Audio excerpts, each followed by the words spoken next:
Hello friends, my name is Harshvardhan. Welcome to my channel ethical हर्ष।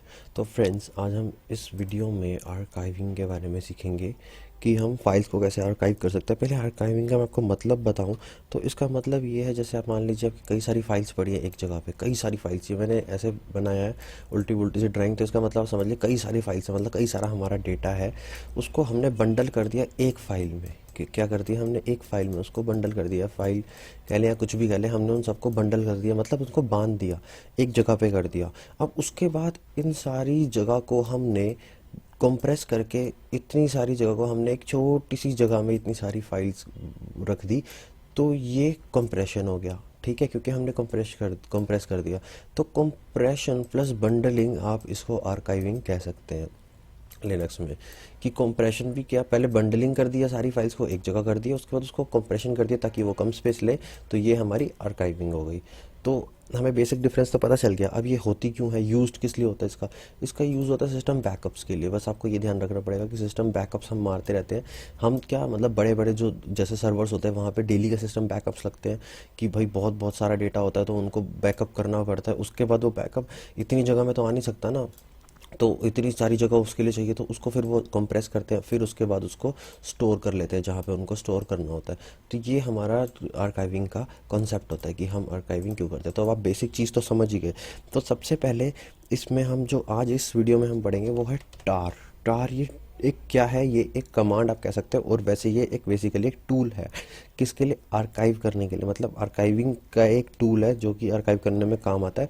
इसकी full form है tape archive, ठीक है। Tape archive इसकी full form है, इसको एक्सपेंड करें तो। अब इसमें हम डायरेक्टरीज, फाइल्स या दोनों को हम इसमें आर्काइव कर सकते हैं। तो ठीक है, हम पहले अपने सिस्टम पे हम आपको एक एग्जांपल से समझाता हूँ। अब मैंने लिस्ट की यहाँ पे डायरेक्टरी 1 मैंने आपके लिए बना रखी है। मैं इसको खोल के इसके अंदर मैं आपको लिस्ट करता हूँ, तो मेरे सामने 9 MP3 फाइल्स हैं, ठीक है। अब मैं क्या करना है, मुझे इनको मतलब सिस्टम बैकअप में मान लीजिए बहुत सारी फाइल्स हैं, इसको 9 मत समझिए, इसको कई सारी समझ लीजिए। अब मुझे इसका आर्काइव करना है, मीन्स इसको कंप्रेस भी करना है और पहले इसको बंडल भी करना है। तो पहले बंडलिंग सीखते हैं, मीन्स इसको अब एक जगह पे करना है इकट्ठा। अलग अलग फाइल्स है ना, ये आप देख रहे हैं यहाँ पे, ये फाइल अलग है, एक डायरेक्टरी में भले ही एक है लेकिन फाइल्स तो अलग अलग पड़ी है ना। तो इनको पहले एक बनाते हैं, ठीक है। मतलब एक ऐसा नहीं कि एक के ऊपर एक चढ़ा देना, मतलब इनको बंडल करके रख रहा हूँ मैं, ठीक है। तो उसके लिए हम टार कमांड यूज़ करते हैं। तो बेसिक सिंटैक्स का टार कमांड हमें यूज़ करना होता है। तो उसके बाद CVF हम लिखेंगे। ये क्यों लिखेंगे ये भी मैं आपको बताता हूँ। उसके बाद हमें जो, जैसे डायरेक्टरी 1 है, आपको जो भी नेम देना है, मान लीजिए वो आपको नेम देना पड़ेगा जो आप नेम देना चाहते हैं। तो मैं इसका नेम देना चाहता हूँ, और इसकी एक्सटेंशन हमेशा TAR, क्योंकि मैं टार कमांड यूज़ कर रहा हूँ सिंपल, तो TAR एक्सटेंशन में यूज़ करूँगा। उसके बाद कौन सी डायरेक्टरी या कहाँ कौन सी आप फाइल बनाना चाहते हैं वो।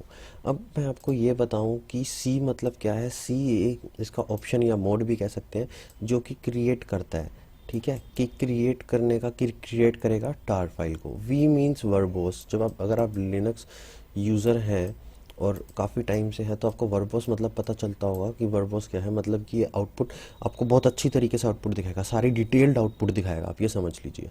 और एफ़ जो ऑप्शन है वो आप इसलिए कर रहे हैं कि आपको फाइल नेम मेंशन करना है, तो आप एफ़ ऑप्शन यूज़ कर रहे हैं। तो आपको तीनों का मतलब समझ आ गया होगा। अब हम करके देखते हैं। अब जब मैं इसको एंटर प्रेस करूँगा, तो इसने वर्बोस ने, ये जो आउटपुट आपको दिख रही है ये वर्बोस कमांड की वजह से, मतलब ये वर्बोस वी ऑप्शन इसकी वजह से, क्योंकि आपको डिटेल्ड आउटपुट दे रहा है कि इनको मैंने डायरेक्टरी 1 में गया, मैंने इनको भैया आर्काइव कर दिया, उसने पूरी डिटेल्ड रिपोर्ट दे दी। अब उसके बाद जब मैं लिस्ट करता हूँ, तो अब आप देख रहे हैं मेरे पास एक तो डायरेक्टरी 1 जो थी ओरिजिनल वो वैसी की वैसी है। मतलब इसमें ऐसा नहीं हुआ कि ये वाली इसके ऊपर ओवरराइट होगी, ऐसा तो नहीं हुआ ना। तो ये अलग बनी हमारी directory.tar। तो ठीक है, हमने इसको बंडलिंग करना सीख लिया। अब हम इसको पहले यहाँ पे स्पेस देख लें इनका। अब आप स्पेस भी देख सकते हैं कि आर्काइव करने के बाद कितना स्पेस आ रहा है, और यहाँ पे और वैसे कितना था, ठीक है। तो ज़्यादा बढ़ गया। अब हमने ये देखा कि ज़्यादा बढ़ गया, तो हमने बंडलिंग करी तो हमारा स्पेस ज़्यादा बढ़ गया। अब हमें इसको कंप्रेस भी तो करना पड़ेगा, तभी तो आर्काइव कहलाएगा पूरा। तो इसके बाद मैं आपको एक चीज़ और बताऊं। जैसे मान लीजिए यहीं पे अब आपने बंडलिंग तो सीख ली, अगर इसके कंटेंट्स देखने हो टार फाइल के, जो जिसकी एक्सटेंशन .tar है, इसके हमें कंटेंट्स देखने हैं बिना फाइल को छेड़े, बिना मतलब एक्सपेंड करे, मतलब बिना इसको एक्सट्रैक्ट करे, बिना खोले, तो हम क्या करेंगे, टार कमांड यूज़ करेंगे। तो हम ऑप्शन यूज़ करेंगे TFV। FV तो आपको पता ही है, टी जो होता है ये लिस्ट के लिए होता है कि हाँ बस आप लिस्ट कर सकते हैं, और फाइल कौन सी है, डायरेक्टरी डॉट टार, क्योंकि नॉर्मल डायरेक्टरी फाइल को तो करेंगे नहीं ना, डॉट टार एक्सटेंशन होगी, उसी को तो हम लिस्ट करना चाहते हैं, उसी को तो खोलना चाहते हैं, नॉर्मल वाली को तो वैसे ही खोल के देख सकते हैं। तो जब हम एंटर प्रेस करेंगे तो उसने आपको उसके अंदर की सारी डिटेल दिखा दी कि मतलब अंदर ये चीज़ पड़ी हुई है, किसके अंदर, इस फाइल के अंदर जो जिसका एक्सटेंशन DAR है, क्योंकि नॉर्मल वाली तो हम वैसे ही खोल के देख सकते हैं ना, तो हमें ये खोलनी है, तो इसके लिए हमें ये कमांड यूज़ करनी पड़ेगी, जिसमें सिर्फ एक T ऑप्शन ही चेंज है, बाकी F और V तो सेम है। अब हमें इसको अनटार भी तो करना सीखना है, तो पहले मैं स्क्रीन को क्लियर कर देता हूँ और लिस्ट कर देता हूँ, ठीक है। अब इसको अनटार मीन्स मुझे इस टार को, आर्काइव, इसको बंडलिंग को खोलना है, मैं दोबारा वही चीज़ चाहता हूँ कि मैं खोल लूँ इसको।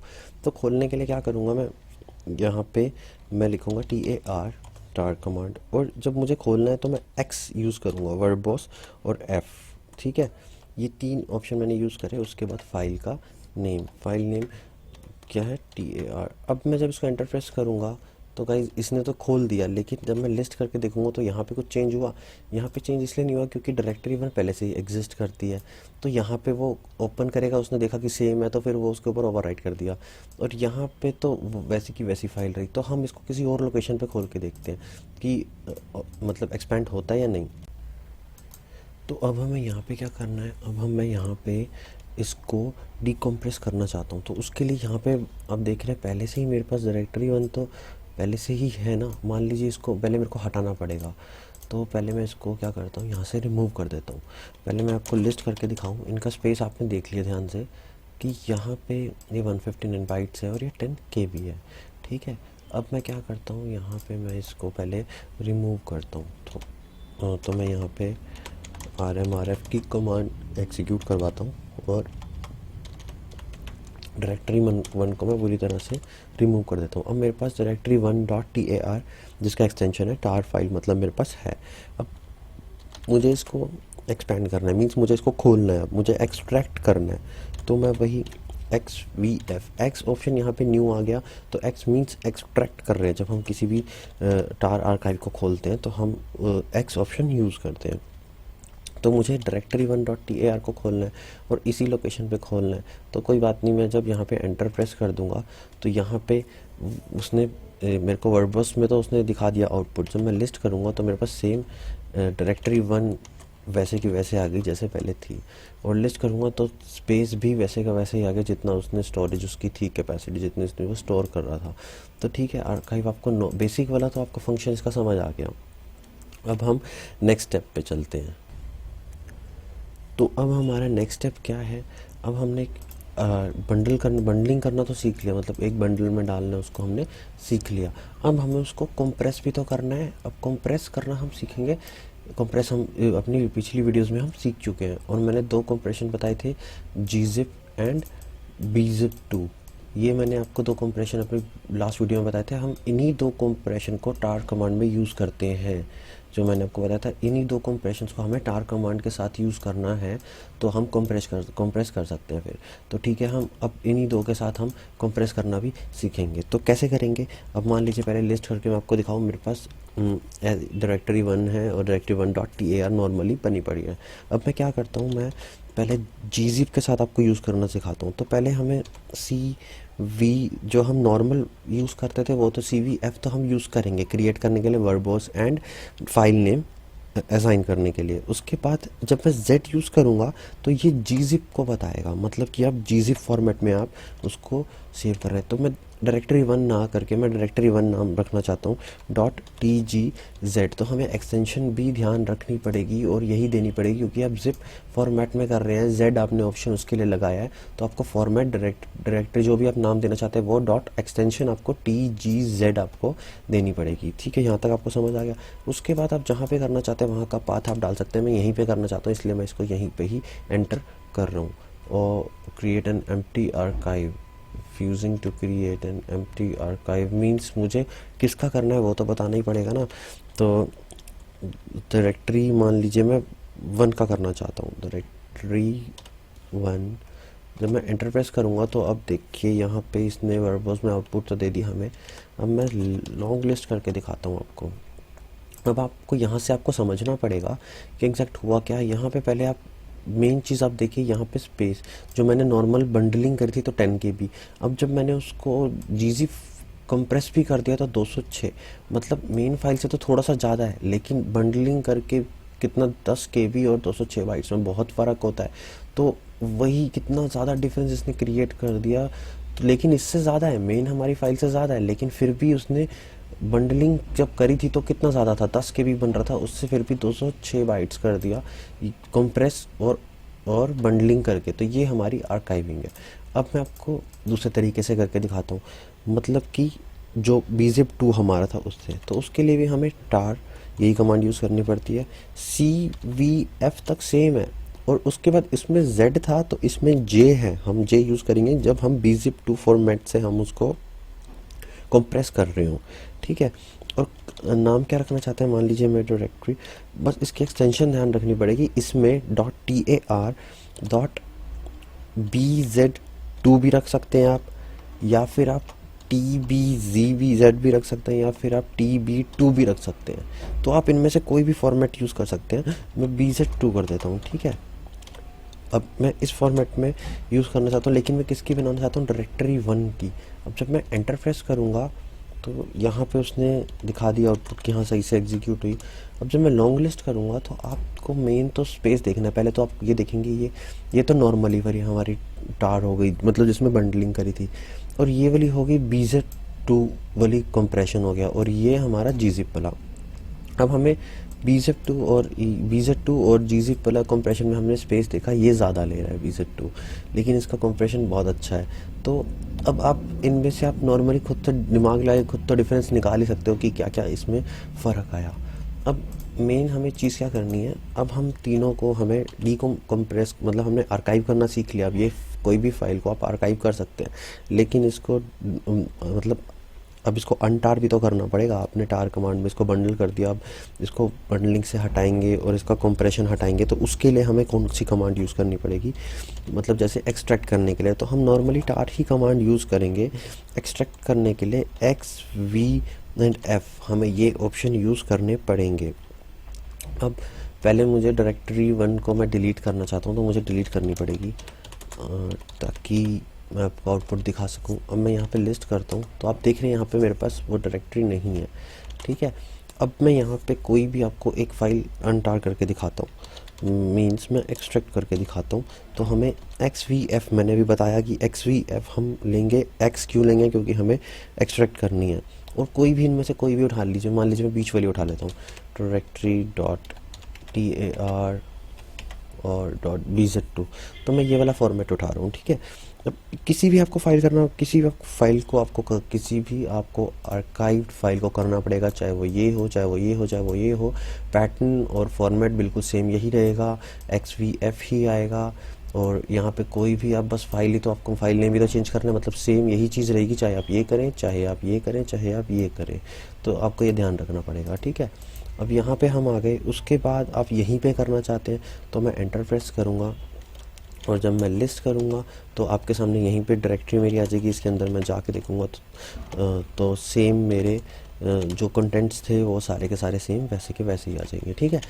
अब मैं यहाँ से बैक चला जाता हूँ, और यहाँ पे आप देख रहे हैं आ गया। तो आप इनमें से कोई भी एक्सट्रैक्ट करके आप देख सकते हैं, चाहे उनको, तो आपकी आउटपुट सेम आएगी। अब मैं इस पर जो आपको दूसरी चीज़ सिखाना चाहता हूँ वो मैं आपको बताता हूँ। मान लीजिए मैं यहाँ पे एक डायरेक्टरी बना लेता हूँ, डायरेक्टरी2 नेम से, ठीक है। अब मैं आपको ये सिखा रहा हूँ कि एक लोकेशन से, मतलब इसी लोकेशन से आप दूसरी लोकेशन पे कैसे एक्सट्रैक्ट कर सकते हैं अपनी फ़ाइल को।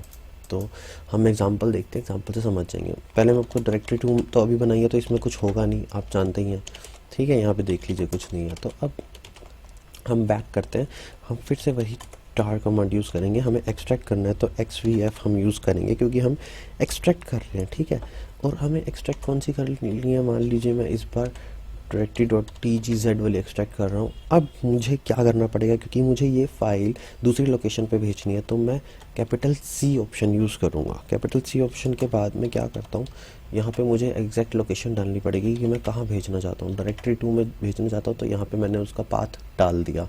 अब जब मैं एंटर प्रेस करूँगा तो आप देख रहे हैं वर्बॉस ने दिखा दिया कि एग्जीक्यूट सही से हुई। अब मुझे सीधा क्या करना है, डायरेक्टरी 2 में जाना है और यहाँ पे लिस्ट करके देखना है। यहाँ पे डायरेक्टरी 1 आ गया, मतलब वही वाले सारे कंटेंट्स आ गए। अब मैं इसमें डायरेक्टरी 1 में जाता हूँ और यहाँ पे लिस्ट करता हूँ, तो आपके सामने वही मेरा डेटा जो पहले था वो सारा का सारा वैसे ही आ जाएगा। तो ठीक है, हम अपने होम पे फिर से चले जाते हैं। अब ये चीज़ आपको बेसिक चीज़ समझ आ गई। अब हमें इसको लिस्ट करना था, मींस मैं इसको बिना एक्सट्रैक्ट करे मैं चाहता हूँ इन फाइल्स में से मैं इनका कंटेंट देख सकूँ बिना एक्सट्रैक्ट करे, तो वो मैं आपको सिखा चुका हूँ। अभी इसी में आपको क्या करना पड़ेगा, टार कमांड यूज़ करनी पड़ेगी और टी ऑप्शन ही तो आपको यूज़ करना है बस साथ में, TV&F आप ये यूज़ करेंगे। उसके बाद आप कोई भी टार आर्काइव का कंटेंट इजीली देख सकते हैं, चाहे वो TGZ हो चाहे वो ये वाली हो। अब आप जब उसको एंटर प्रेस करेंगे तो आपके सामने पूरी उसकी कंटेंट्स आप उसके अंदर देख सकते हैं, बिना आपको एक्सट्रैक्ट किए आपको कंटेंट दिख जाएंगे।